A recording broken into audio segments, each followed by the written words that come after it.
সমাগত ৰাভা আসনৰ নিৰ্বাচন নিৰ্বাচনী ৰণলৈ সাজু শাসক বিৰোধী বিজেপিৰ কাক ক'ত প্ৰাৰ্থিত্ব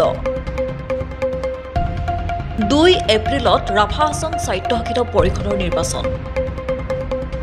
ৰাভা আসন স্বায়ত্তশাসিত পৰিষদৰ নিৰ্বাচনৰ বাবে ইতিমধ্যে সাজু হৈছে শাসক বিৰোধী চাৰিওফালে বলিছে নিৰ্বাচনী প্ৰচাৰ পূৰ্বৰ দৰে এবাৰো মিত্ৰতাৰে যুঁজিব বিজেপি অগপ আৰু ৰাভা আসন যৌথ মঞ্চ ইতিমধ্যে আসনো ভাগ বতৰা কৰিছে শাসকীয় মিত্ৰ দলটোৱে ৩৬টা সমষ্টিৰ ৬টা পৰিষদীয় সমষ্টিত বিজেপিৰ প্ৰাৰ্থীৰ নাম ঘোষণা কৰা হয়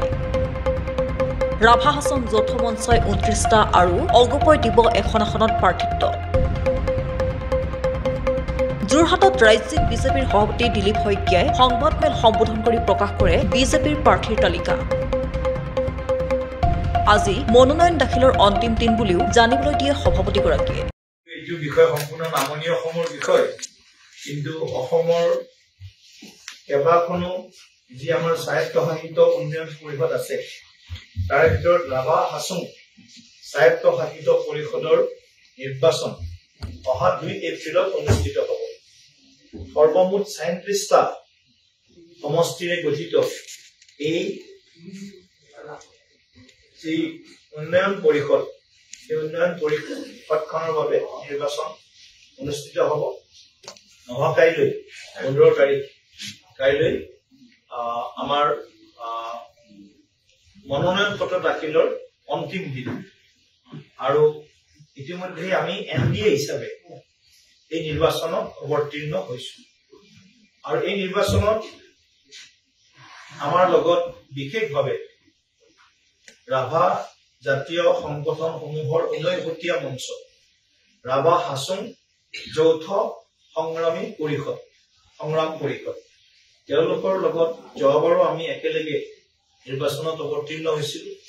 আৰু লগতে এনডিএ হিচাপে অৱতীৰ্ণ হৈছিলো এইবাৰো আমি একেই পৰম্পৰা বহন কৰি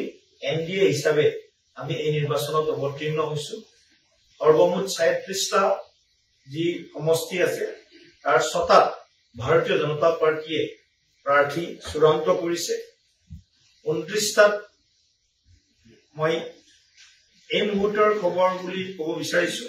২৯টাত ৰাভা আসন যৌথ সংগ্ৰামী মঞ্চই খেলিব আৰু এটা সমষ্টিত অসম গণ পৰিষদ দলে খেলিব বুলি মই খবৰটো শুনিছো ফাইনেল খবৰটো তেওঁলোকৰ মাজত আলোচনা হ'ব যদিও এতিয়ালৈকে এই মুহূৰ্তত এইটোৱে আছে তথাপিও মই আমাৰ দলৰ যি ছগৰাকী প্ৰাৰ্থী আমি আমাৰ নিৰ্বাচন সমিতিৰ আলোচনা বিলোচনা বিজেপিৰ এই তালিকাত ১৫ নং আগিয়া সমষ্টিত সুচিত্ৰা নাথক প্ৰাৰ্থিত্ব প্ৰদান ২ নং কথাকুটি সমষ্টিত ভৈৰৱ কছাৰী প্ৰাৰ্থিত্ব প্ৰদান ২০ নং জয়ৰামকুচি সমষ্টিত প্ৰেমাজলী ৰাভাক আৰু ২২ নং বুন্দাপৰা সমষ্টিত মেঘালী ৰাভাক ৩০ নং বামুণীগাঁও সমষ্টিত অজিত ৰাভাক প্ৰাৰ্থিত্ব প্ৰদান আৰু ৩৫ নং শিলপুটা সমষ্টিত কমলেশ্বৰ ৰাভাক প্ৰাৰ্থিত্ব দিয়া হয় উল্লেখ্য যে শাসকীয় দলটোৰ সমানেই বিৰোধীও জোৰদাৰ প্ৰচাৰ অভিযান আৰম্ভ কৰিছে